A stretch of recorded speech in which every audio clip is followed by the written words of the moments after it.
Sa ulo ng mga balita, pagkakaroon ng 28 luxury cars ng kontrobersyal na kontraktor na si Diskaya, kinuwestiyon ng Senado. Manila-Istanbul flight, ilulunsad sa November. 5 ruta via Cebu muling bubuksan.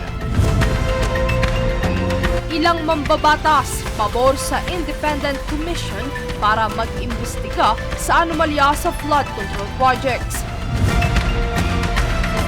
PBBM at DepEd Secretary Angara nagsagawa ng Yakap Caravan at Class Plus sa Region 3. Pole vault challenge ni EJ Obiena, may meet and greet pass giveaway.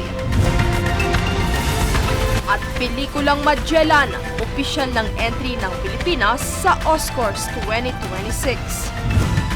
Patas at pantay na balita, komprehensibong ulat para sa pulso ng masa. Ito ang News Forbes.